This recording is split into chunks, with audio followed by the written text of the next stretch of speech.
자, 지금 시간이 2025년 6월 15일, 일요일입니다. 오전 9시.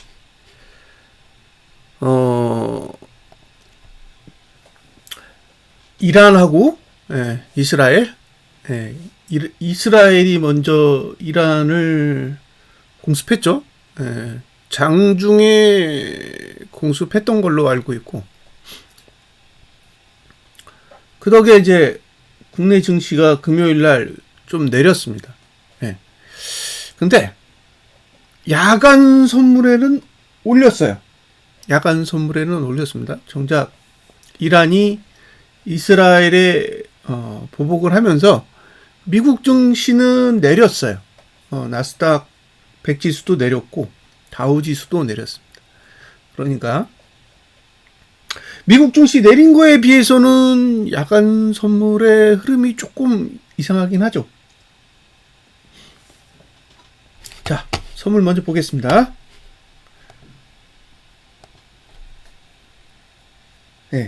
월봉은 분석이 안 돼요. 저렇게 되면 분석이 안 됩니다. 데이터가 적어서 그래요. 자, 이제 주봉으로 가겠습니다. 주봉. 주봉에서 1.15, 388.95.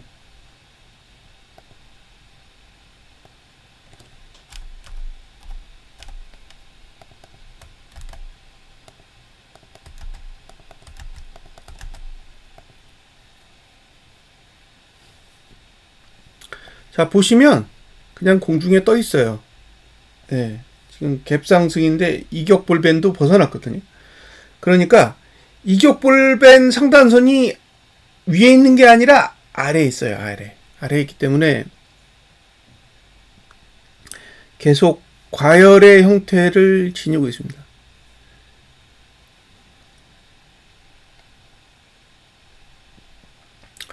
자, 이제 이격을 해소하려면 382.5 정도까지 내려야 돼요. 382.5. 지금 흐름만 봐서는, 지금 흘러가는 모양새만 봐서는 어떤 상황처럼 보이냐면, 급등주 차트의 모양을 지수가 따라가고 있어요.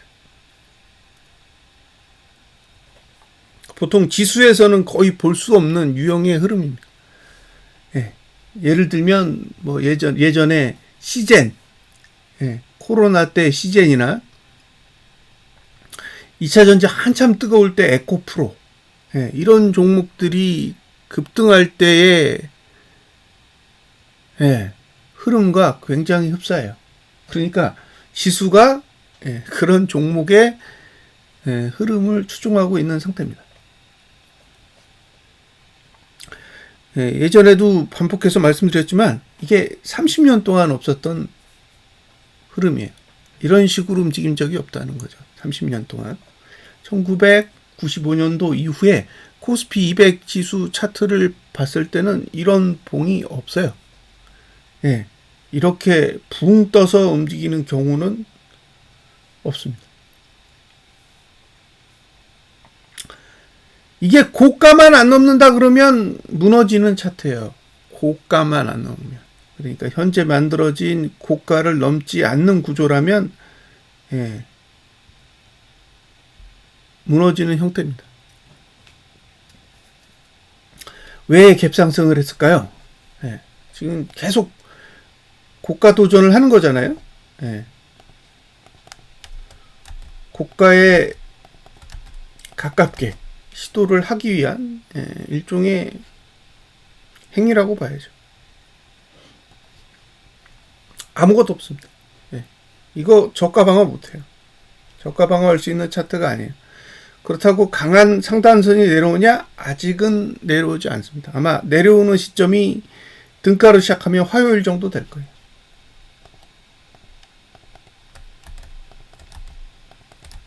그러니까 화요일 정도 되면 이제 상단선이 내려오는 거죠. 본격적으로. 이렇게 내려옵니다.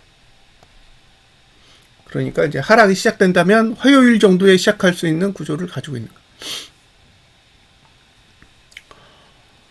거예요. 일봉이 일단 종가가 내렸잖아요. 일봉이 종가가 내렸기 때문에 하락을 시도한 거죠. 추세도 깨졌어요. 상승 추세도 깨졌고 하락을 시도하고는 있는데 제대로 내려가려면 사실 갭하락으로 내려가야 돼요. 예? 갭하락으로 내려가야 된다고. 이게 지금 갭상승이 나오면 저가를 지키려는 의도도 포함이 되어 있는 거예요. 진짜로 죽이고 싶으면 그냥 갭하락으로 내려 꽂으면 돼요. 지금은 에너지가 쌓여 있기 때문에 갭하락으로 그냥 떨어뜨려도 상관없어. 근데 굳이 하락을 막기 위해서 인위적으로 지금 관리를 하고 있는 거죠. 미국 증시 하락분을 생각을 하면 선물이 이 오를 이유는 사실 없었다고 봐야 되는데 지금은 그냥 어떻게 해서든 떨어뜨리지 않기 위해서 관리를 하고 있다라고 보여져요. 이게 갑갑한 거죠. 지금 지수가 엄청나게 높은 위치까지 올라와 있는데도 볼펜을 뚫었잖아요. 지금 볼펜이 여기 있어요. 여기 308에 있는데 지금 308과 똑같은 수치가 여기입니다. 382. 그러니까 지금 과열 상태에 들어갔음에도 불구하고 그냥 계속 인위적으로 버티고 있는 거죠. 지금 설명이 안 될 정도예요. 이 봉을 보고 있으면 와, 어떻게 이렇게 봉을 그리지? 이건 그릴 수 있는 봉이 아니거든요. 지수에서 이런 봉을 그렸다라는 거는, 그러니까 이런 봉을 그렸다라는 얘기는 예를 들면 작년 8월 5일에 그냥 324에서 끝난 거랑 똑같은 느낌인 거예요. 작년 8월 2일에 지수가 폭락해가지고 324.5대까지 내렸다가 이제 쭉 감아 올렸잖아요. 근데 거기서 그냥 끝났다라고 생각하시면 굉장히 이해하기 쉬우실 거예요. 그리고 4월 9일에 딱 그렇게 끝났다고 생각을 해보세요. 그럼 4월 9일에 끝났는데 그 다음에도 개파락으로 떨어졌다고 생각하시면 돼요. 그러니까 지금 상황이 딱 그걸 뒤집어 보면 거의 똑같은 형태라고 보시면 돼요. 자, 1.15니까 4호겠네요. 338.45. 388.45입니다. 자, 이거 뭐 공중에 떴겠죠? 공중에 떴습니다.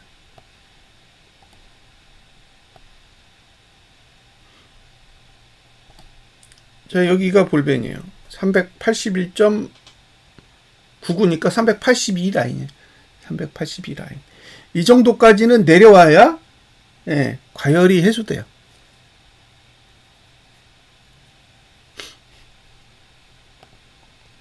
그러니까 매수자는 진입이 불가능하죠.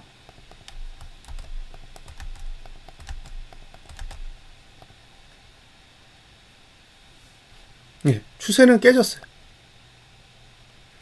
자, 추세는 깨졌고 지금 이제 이슈가 되는 게 두 가지가 있어요. 하나는 목요일 종가, 다른 하나는 수요일 종가입니다. 이게 왜 그러냐면 수요일 종가는 3일봉 기준이고 목요일 종가는 2일봉 기준이에요. 그러니까 2일봉 종가가 하락하려면 목요일 종가보다 내려야 되고 3일봉 종가가 하락하려면 수요일 종가보다 낮아야 돼요. 그러니까 이게 지금 일봉이 하락한다는 얘기는 2일봉도 죽고 3일봉도 죽고 다 같이 죽는 거예요. 봉이 같이 죽는 거라고. 그러니까 이게 지금 개파락이 나오면 1봉만 죽은 상태가 아니라 2일봉, 3일봉이 다 죽어요. 같이 죽는다고. 그러면 이제 지금까지 상승세를 끌어왔던 봉들이 점점 힘이 소멸되는 거죠. 그럼 이제 주봉만 남는 거예요. 이 주봉도 완전히 공중에 떠 있는 상태니까 주봉만 남아서 이제 싸우게 되는데 이게 지금 종가를 올려놓으면 시간이 벌어지는 거잖아요. 그러니까 예를 들면 목요일 종가보다 높게 끝나면 2거래일이라는 시간이 생기는 거고 수요일 종가보다 높게 끝나면 3거래일이라는 시간이 또 생기는 거예요. 계속 그런 식으로 시간을 계속 끄는 거죠. 그러니까 시간은 끌고 아래쪽에 공간이 있다라는 거는 계속 숨겨지는 거죠. 예를 들면 2개월 봉은 374까지 열려 있고, 예, 2주 봉은 368까지 열려 있고, 주봉은 381까지 열려 있는데 일봉의 저가를 지켜가지고 예, 시간을 계속 끄는 형태로 가버리면 말려 죽는 거죠. 예, 가장 우려되는 부분이 그거예요. 지금 6월달 들어서 외국인이 지금 한 4조 원대 매수를 하고 있는데 4조 원이 작은 돈은 아니죠. 저는 4조 원이 작다고 생각하지 않습니다. 굉장히 큰 돈인데 4조 원으로 이 정도 상승까지 오는 거는 그건 좀 이상한 것 같아요. 그리고 이렇게 무리한 봉을 그린다라는 게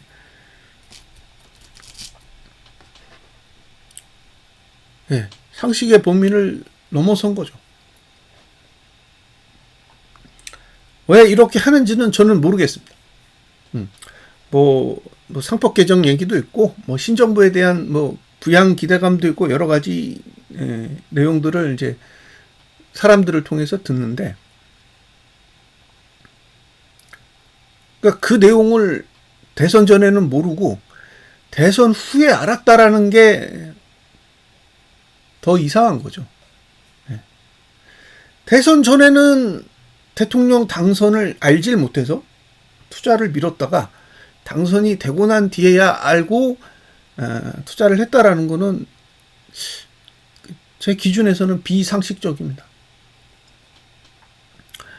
금리 인하를 한다고 했는데 11개월 전부터 투자했잖아요. 그러니까 금리 인하 자체를 2024년도 9월 달에 했는데 금리 인하 기대감은 2023년도 11월 달부터 먼저 예상을 하고 투자를 하는 외국인이 대한민국 대통령 당선을 불과 하루 남겨놓고도 몰랐다라는 거는 상식적으로는 받아들이기 어려운 거죠. 그래서 현재까지의 흐름만을 봤을 때는 어쨌든 옵션 만기를 노린 투자 전략이 아니었냐라는 게 이제 추측이고요. 이제 그 추측이 맞으려면 외국인이 현물을 던져야 돼요. 네?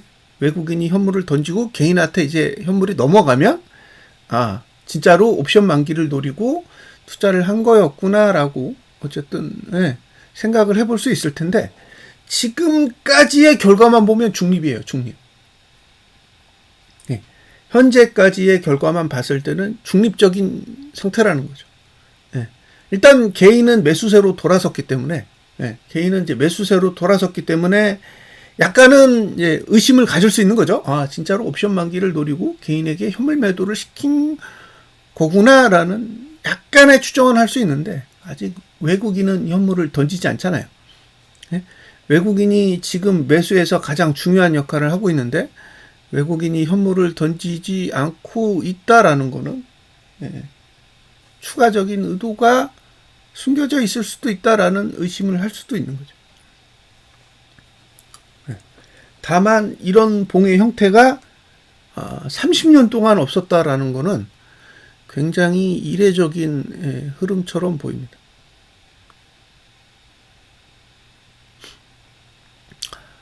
미국 증시가 올라가니까 우리도 따라간다라는 모르겠어요. 그게 과연 맞는 건지. 왜냐하면 각기 다른 구조를 가지고 있는데 나라마다 차트가 다 달라요. 차트가 다 동일하게 생긴 게 아니라 차트가 다 다르게 생겼다고. 다르게 생겼기 때문에 그 다르게 생긴 환경 하에서 그 상황에 맞게 움직인다라고 저는 보거든요. 그러니까 중국 증시 차트 다르고 미국 증시 차트 다르고 심지어 베트남도 달라요. 일본도 다르죠. 그런 다른 구조 속에서 맥락에 의해서 움직이는데 갑자기 한국 증시가 미국 증시를 추종하는 형태로 변경을 했다라는 게 이게 굉장히 뜬금없는 거죠.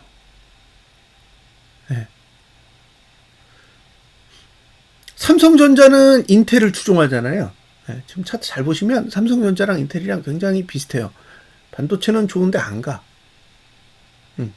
그럼 우리나라는 지금 삼성전자는 두고 나머지 종목으로 지수가 올라가고 있다라는 건데 참 개인적으로는 상상하기 힘든 유형의 흐름이라고 생각하는 거죠. 지난번에도 말씀드렸지만 삼성전자는 지금까지의 결과만 보면 투자금 대비 10배가 시총이 움직여요. 10배.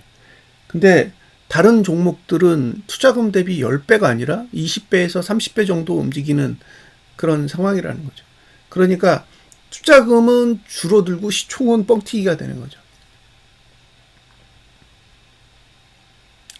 대표적인 종목이 이제 하나 에어로스페이스 같은 종목인데 그런 종목들 개인 매도 금액이랑 시총 증가분 딱 계산해 보시면 굉장히 비율이 높습니다.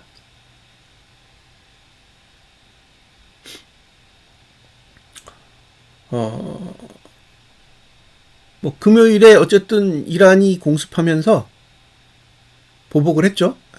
미국 증시가 일단 내렸고 이제 이 부분을 이제 반영할 거냐? 저는 그게 이슈라고 봐요. 지금 핵심은 개인이 매수에 계속 달라들 것인가?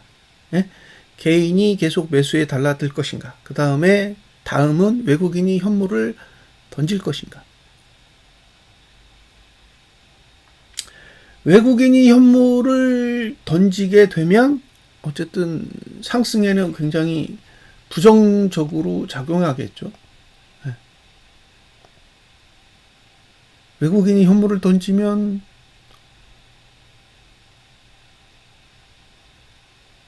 방법이 없잖아요.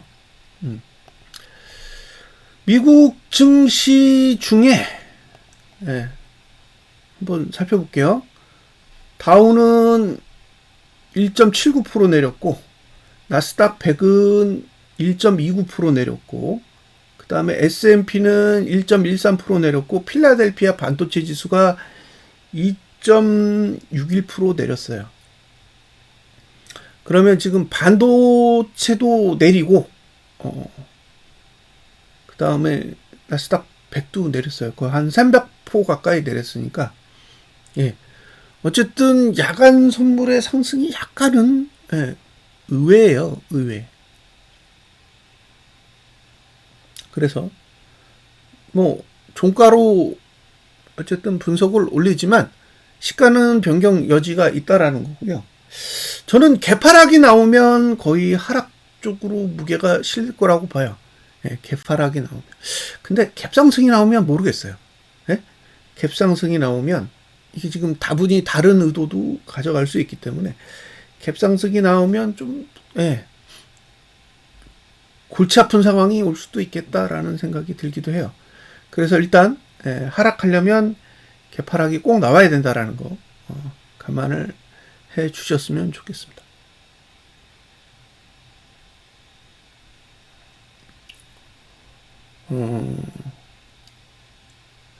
미국 증시 얘기를 잠시 드리면 지금 이제 한 10일 거래 정도 남아 있어요. 6월달이 남아 있는데 딱 가장 중요한 건 뭐냐면 작년 종가예요. 작년 종가.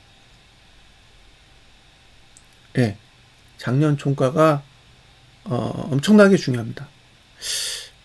작년 종가가 얼마냐면 나스닥 100 기준으로 21,010입니다. 21,012. 근데 최근에 나스닥 100 지수가 얼마였냐면 22,000 정도 했어요. 22,000. 한 1000포인트 정도 올라 있었던 거죠. 근데 왜 안 오르지? 오르지 않는 거예요. 딱 21,800? 21,800, 900선? 거기만 왔다 갔다 하면서 안 올려요. 그래서 이게 너무 신기했던 거예요. 왜 안 올릴까? 근데,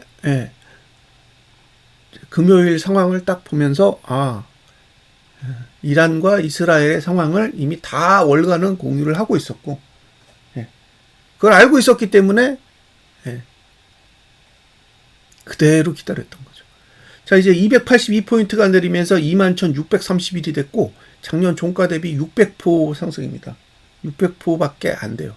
그 얘기는 지금 이제 이란과 이스라엘이 서로 뭐 공습하고 보복하고를 반복하고 있는데 이 상황이 악재로 발전을 할 수 있는 여지도 있고 아니면 지금처럼 계속 반복하면서 소멸될 가능성도 있는 거죠. 제가 이제 얘기하는 거는 이스라엘과 이란과의 관계가 악화되지 않는다라는 게 아니에요. 저는 악화될 거라고 생각해요. 지금의 상황이 뭐 서로 악수하고 웃으면서 우리 이제 친하게 지내자라는 관계로 끝날 수 있는 저는 그런 상황은 아니라고 보는 거예요. 이미 루비콘강을 건넜고 한쪽은 드랍할 때까지 계속 가지 않을까요? 그러니까 이란이 미사일을 다 써가지고 다 바닥에 놨어. 다 바닥에 나서 이제 더 이상 공격할 게 없어. 뭐 그런 경우가 하나. 그죠? 그 다음에 이란이 막 공격을 해가지고 진짜 이스라엘에게 데미지를 줬어. 그런 경우도 하나. 뭐 있겠지만 어쨌든 양쪽 중에 한쪽으로 끝까지 가야 마무리가 되지 않을까라는 생각이 듭니다. 그래서 단기간 안에는 안 끝날 거라고 보는 거죠. 적어도 6월달 안에는 안 끝날 거라고 생각해요. 그러면 이제 간간히 계속 상호간에 공격을 하면서 이제 불똥이 튀는 상황이 발생하면 악재로 발전하는 거고 불똥 없이 그냥 계속 공습만 하다가 끝나면 뭐 지난번에도 있었던 일이니 막 별반 다르지 않다 생각할 수도 있는 거죠.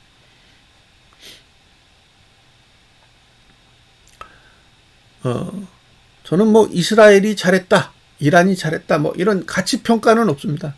그 나라만의 사정이 있을 거고, 그 나라 입장에서는 그렇게 할 수밖에 없는 이유가 존재하겠죠. 다만 저는 제 3자니까 전쟁이 좋은 건 아니라고 생각해요. 다만 이미 시작된 일이기 때문에 최대한 빨리 마무리됐으면 좋겠습니다. 그와 별개로 이 사건이 이제 트리거가 돼서 영향을 줄 수 있느냐는 한번 관찰을 해보셨으면 좋겠어요. 뭐 얘기 들은 바로는 뭐 호르무즈 해협 차단 얘기도 뭐 나오고 그다음에 인근 지역의 미군 기지를 공격하겠다라는 뭐 얘기도 나오고 뭐 그런 얘기들이 돌고는 있는데 뭐 말로는 뭐 무슨 말을 못 하겠습니까? 근데 이제 그게 실질적으로 행동으로 옮겨지면 증시에는 악영향을 주겠죠.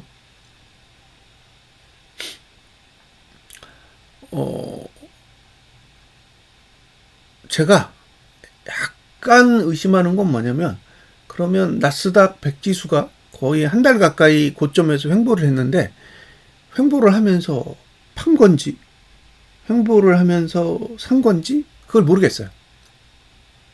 분명히 횡보한 건 보이잖아요.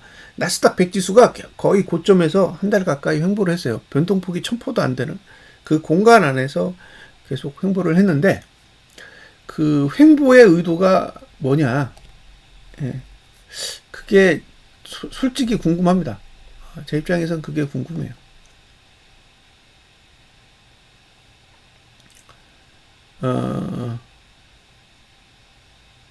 지금 고점이 22,041이에요. 22,041인데 굉장히 긴 시간 동안 횡보했어요.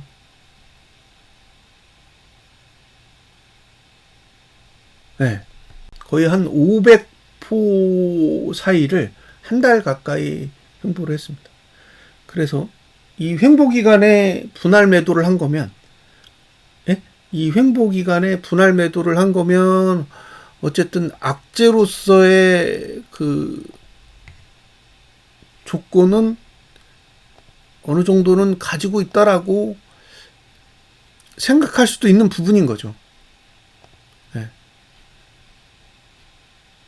맞다 틀리다라기보다는 그러니까 제 입장에서는 그런 생각이 든다는 거예요. 이미 알고 있었고 알고 있는 상태에서 지금까지 계속 횡보를 한 이유는 분명히 있을 거라고 보는 거예요. 그냥 보여드릴게요. 제가 왜 이걸 의심하는지.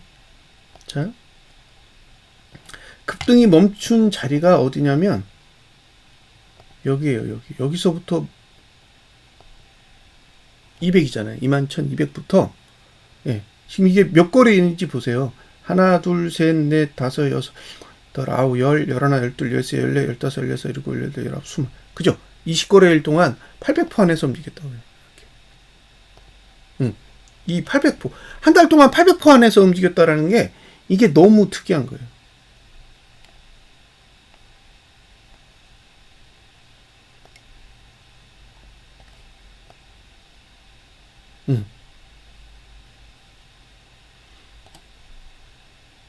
잘 안 보여요.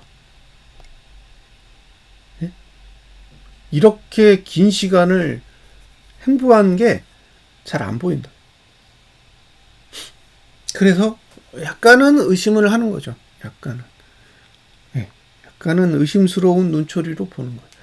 왜 더 상승해도 되고 얼마든지 상승할 수 있는 여지가 있었는데 굳이 이렇게 횡보를 하면서 시간을 끌었고 그리고 금요일에 공습을 하면서 미국 증시가 빠졌는데 너무 타이밍이 기가 막힌 거예요.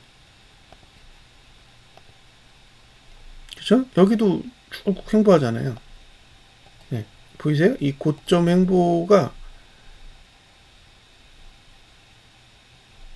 여기도 지금 고점에서 굉장히 오랜 시간 횡보하잖아요. 이 고점에서 이렇게 횡보하는 그런 흐름이 너무 이상해요. 그래서 월요일에 미국 선물 좀 관심 있게 보세요. 만약에 미국 선물이 아래쪽으로 쭉 내려가면 개파락을 하겠다는 거잖아요. 그러면 어느 정도는 의지가 있다고도 봐야 돼요. 개파락이 나오면. 근데 갭상승 나오거나 우리가 늘 당했듯이 막 200포 상승해서 시간 끌기 이렇게 하면은 예전처럼 큰 영향가는 없는 거고, 만약에 이게 아래쪽으로 내려가는 흐름이 나오면 그러면 잘하면 월말에 종가가 내릴 수도 있는 여지가 있는 거죠. 630포만 내리면 돼요. 나스닥 100 지수로 630포니까 거래일 수가 10거래일 이상 남았다라고 가정하시면 630포는 큰 수치가 아닙니다. 그래서 잘 확인을 해보시고요. 이거 지금 월봉도 한번 보여드릴까요? 월봉이 위아래가 다 열려 있어요. 나스닥 100 지수가 월봉이 위아래가 다 열려 있다. 다른 봉은 아닌데 월봉은 이게 위아래가 다 열려 있습니다. 이게 아래가 닫히지 않았어요. 아래가 이만큼 열려 있어요. 이만큼. 2만 300까지는 열려 있습니다. 그러니까 지금 위치에서도 1000포 이상 내릴 수 있어요.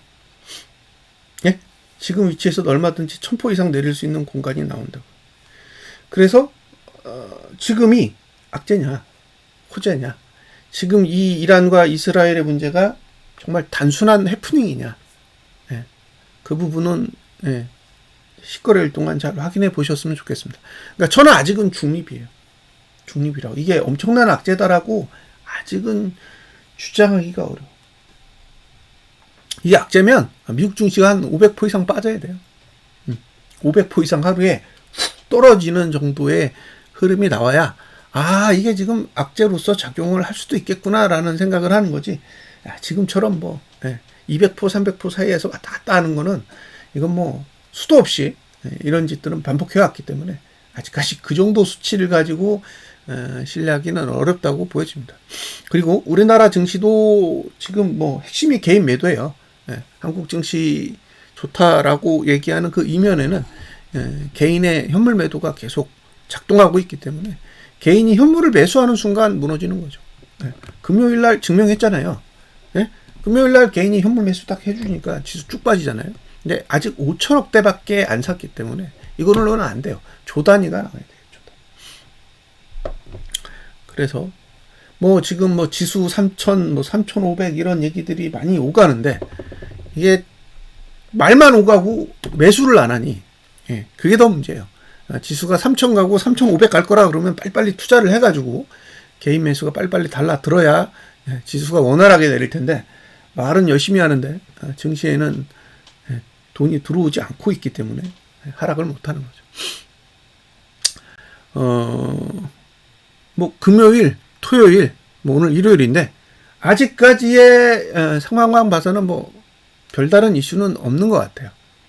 이 정도의 상황은 뭐 우리도 다 예상할 수 있는 내용이고 별반 다르지 않는 상황이니까 뭐 제가 시가가 얼마에 시작하겠다라고 말씀드리기는 어려울 것 같아요. 다만 이 정도의 여파로는 시가를 크게 내리기는 어렵기 때문에 제가 올려드린 이 정도 시황으로 일단 마무리를 짓도록 하겠습니다.